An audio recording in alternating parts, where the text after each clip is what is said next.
이집트의 고대사를 한번 정리해보면 이렇습니다. 맨 밑에 기자의 피라미드가 세워졌던 고왕국 시대 그리고 중간기가 있고요. 테베 사람들이 통일을 했던 중왕국 시대가 있고요. 그 다음에 태양신 숭배 그리고 왕들의 골짜기에 만들어졌던 신왕국 시대와 중간기. 그 다음에는 아케메네스 왕조 지배기, 토테르마 왕조 지배기, 그 다음에 로마 제국 지배기. 뭐 이렇게 이어집니다. 거기를 한번 가보도록 하죠. 자, 맨 먼저 호왕국이 형성되었던 기원전 2750년 이전 등장했던 유물은 나르메르 조색판이라는 겁니다.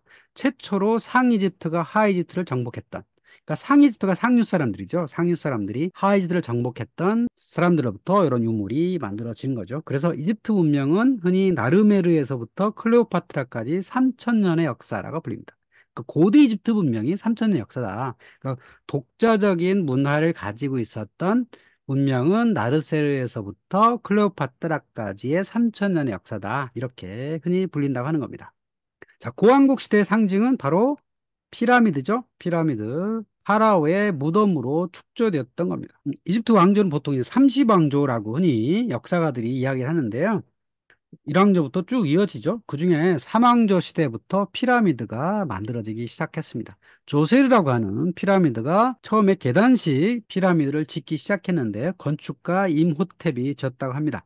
그는 최고의 재상이었고 최고의 서기관이었고 최고의사였다는 거죠. 당시 아주 대단히 유능한 인물에 의해서 이렇게 계단식으로 피라미드가 만들어졌고, 그 다음에 파라오였던 스네페르는 이 굴절식 피라미드를 만듭니다.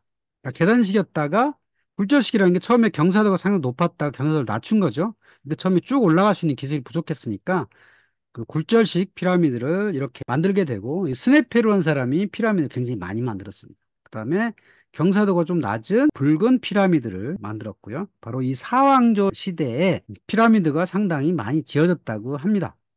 그 스네페르의 아들 쿠프가 이제 본격적으로 우리가 만나는 거대한 피라미드를 지었습니다. 자, 맨 뒤에 있는 쿠프가 있고요.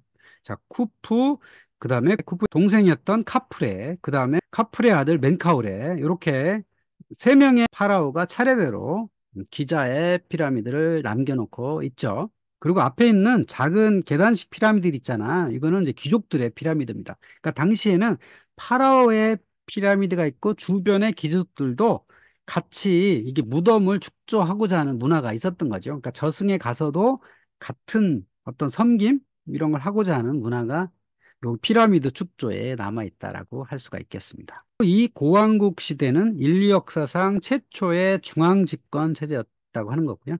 파라오는 신이었고 또 마하트를 지상에 실현시킨 전능한 존재였다. 호루스의 현현이었다.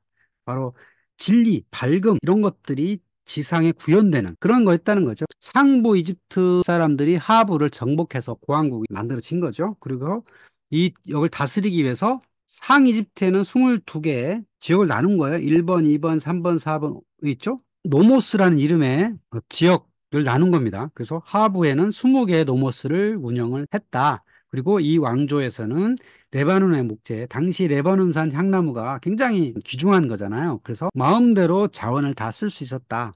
나일강 상류의 석재, 이 석재를 캐가지고 나일강에 배를 띄워서 요 기자까지 와서 여기 피라미드를 세웠다는 거잖아요. 그리고 여기에 석재가 아니라 상류에 있는 석재를 캐다가 피라미드를 세울 정도로 대단한 경제력과 정치력을 갖고 있었던 게 이 고왕국 시대였다는 거죠. 그렇게 해서 시나이 반도는 광산, 온갖 재물들이 요 멤피스에 모여들어 집결을 해가지고 아주 대단한 중앙 집권 체제를 유지를 했다라고 하는 게 고왕국이었다고 하는 거죠. 자, 그렇다면 이 피라미드를 만들 정도의 대단한 경제력과 정치력은 어디서 나왔는가? 이걸 따져볼 필요가 있죠. 그건 바로 나일강이라고 하는 거죠. 헤로도토스는 이런 문장을 역사라고 하는 책에서 남겼습니다. 아이기토스는 새로 얻은 땅이며 강의 선물이라는 것은 쉽게 알 수 있다. 이걸 축약하면 이집트는 나일강의 선물이다 라고 하는 겁니다. 그럼 이집트가 왜 나일강의 선물이냐? 오로지 나일강에 의해서 이집트라고 하는 문명이 생겨났기 때문입니다. 이집트는 나일강의 홍수로 인해서 문명을 만들 수 있었어요. 나일강은 정기적으로 홍수를 일으키는데 그것이 이 풍요를 만든 원천이었다는 겁니다.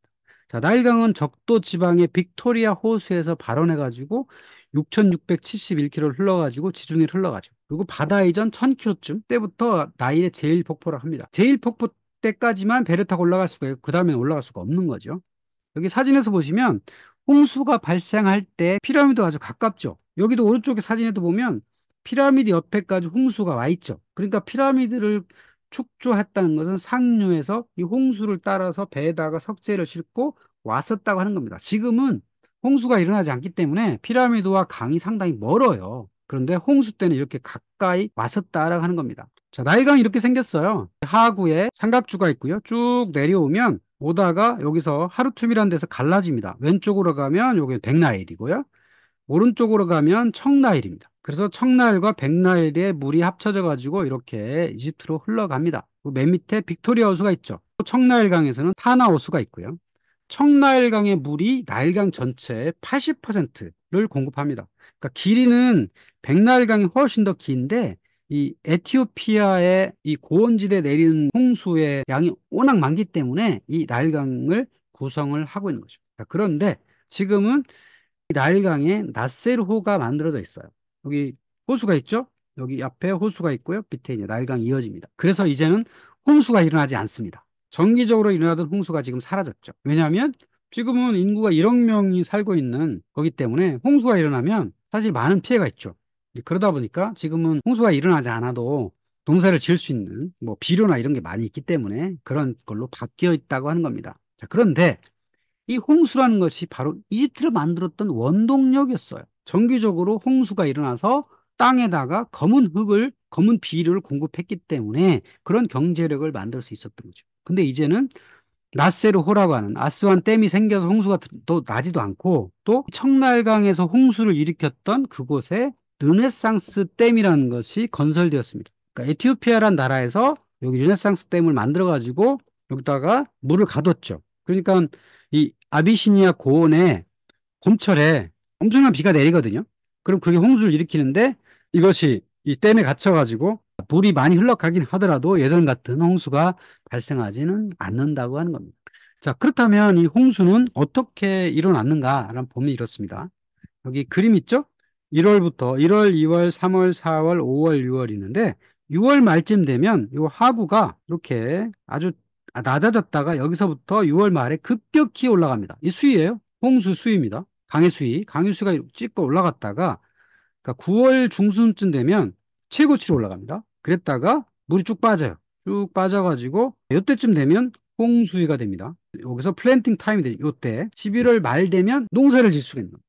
그럼 언제 홍수가 나는지를 사람들이 알았냐면 동쪽에 해가 뜨려고 할 때, 해가 뜨기 직전에 시리우스 별이 먼저 떠요. 떴다가 태양이 뜨면 당연히 별은 사라지죠. 이때를 보면 이게 6월 말이더라. 6월 말쯤 되면 홍수가 나오더라. 이렇게 정기적으로 나일강은 홍수가 났어요. 왜냐하면 아비시니아 고원에 정기적으로 비가 내렸기 때문에 그 홍수가 6월 말에 항상 도착을 했죠. 그럼 사람들이 태피하면 되는 겁니다. 그래서 홍수가 이렇게 땅에 도달을 하게 되면 한 3개월 동안 물에 잠기죠. 6월 말부터 9월까지 물에 잠겨 있다가 9월 말쯤 되면 빠져나갑니다. 그러면 그 땅이 어떻게 되죠? 검은 흙으로 바뀌죠. 진흙탕이 되겠죠.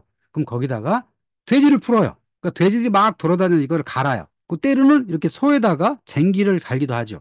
쟁기를 통해서 하기도 하고 돼지를 풀기도 하고 그런 다음에 돼지 뒤를 따라다니면서 씨를 뿌렸어요. 그 씨를 뿌리면 이 땅이 워낙 옥토기 때문에 홍수가 가져다 온 유기물과 무기물이 이 땅이 가득하기 때문에 농사가 너무 잘 되는 거예요. 너무 풍요로운 겁니다. 그래서 이집트의 풍요를 줬기 때문에 고왕국 시대에 피라미드를 지을 만큼 그렇게 대단한 경제력을 가질 수 있었던 거죠.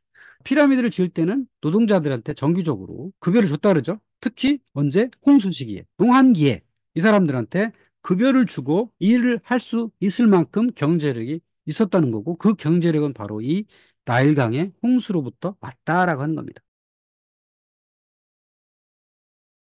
고왕국이 멸망을 하고 중간기가 있겠죠. 혼란기가 300년쯤 있다가 이제 중간국 시대 옵니다. 중간국 시대는 나일강 중료에 있는 테베라는 곳에 살던 사람들이 중간기의 혼란을 극복하고 다시 통일을 만든 게 중간국 시대입니다. 그러고 나서 수도는 멤피스부를 세워요. 상부 이집트와 하부 이집트의 중간 그 부채꼴 모양의 삼각주가 생기기는 바로 그 직전 여기다가 항상 수도를 세우는 거죠. 거기가 이 하부 이집트에 나오는 그 풍요로운 산물들을 다 관리할 수 있기 때문에 거기다가 수를 세우고 통치를 하게 되는 겁니다. 그러니까 다시 중앙 집권 체제를 만들고 이때는 문학의 르네상스가 도래합니다.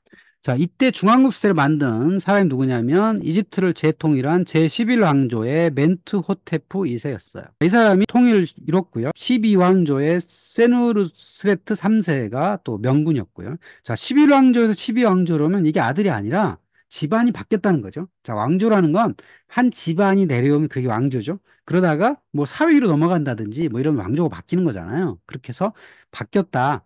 그렇지만 왕조는 바뀌었을지언정 이 통일 제국은 유지를 하는 거죠. 그러니까 파라오의 집안만 바뀐 거죠. 12왕조의 아멘엠헤트 3세 때는 중앙계 최전성기를 구사하게 됩니다.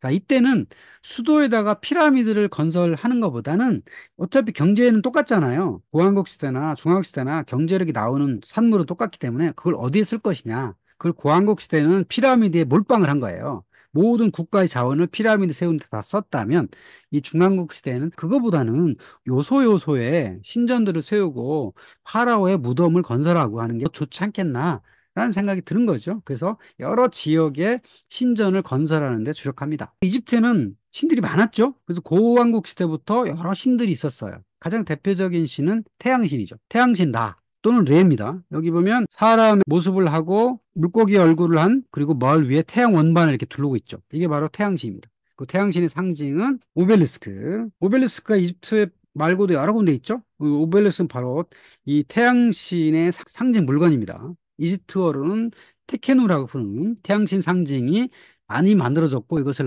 로마 시대에서 많이 가져갔고 이게 전 세계로 퍼지게 되었죠. 그런데 이 고왕국 시대에 태양신 숭배 사상이 있었는데 중앙 시대로 내려오면 이게 변화가 일어납니다. 고왕국 시대는 수도가 멤피스였죠. 그래서 태양신 레도 숨겼지만 그 도시의 최고신, 도시의 수호신이 있었죠. 멤피스의 수호신은 푸타였습니다. 그러니까 고왕국 시대는 태양신 레와 푸타를 주로 섬겼다면 중앙국 시대는 이게 변화돼가지고 원래 중앙국의 테베 사람들은 그 지역의 도시의 최고신이 있었죠. 아문이라는 신이 있었습니다. 그래서 이 중앙국 시대는 태양신 레와 아문을 합쳐요. 그래서 아문레가 됩니다. 그래서 아문의 모습에다가 태양 원반이 붙여졌죠. 아문레가 말하자면 이 중앙국의 최고의 신으로 모셔지게 된 겁니다. 최고의 신이 있다는 건 이 최고의 신이 현현이 파라오잖아요. 그러니까 파라오의 권위를 높이는 수단으로 이 신들을 섬기게 되는 겁니다. 그리고 이때부터 죽음과 부활의 신 오시리스 신앙이 등장을 하게 됩니다. 자, 오시리스와 이시스가 있어요. 오시리스는 죽음과 저승세계의 신이죠. 하데스 같은 거죠. 근데 하데스는 저승의 신이지 심판은 아니거든요. 근데 오시리스는 심판관 역할도 합니다. 그러니까 부활하는 영에 대해서 심판을 해가지고 돌려보내는 이런 역할도 하는 게 오시리스죠. 이시스는 오시리스의 아내였고요. 그 아들 호루스가 있었죠. 이시스는 마법자이자 치유의 신이었고, 자, 호루스는 매머리의 하늘의 신, 왕권, 승리, 보호의 신. 그래서 오시리스와 이시스의 아들로서 호루스 역할이 있었다. 신의 아들 개념이 이집트에 이렇게 있었던 거죠.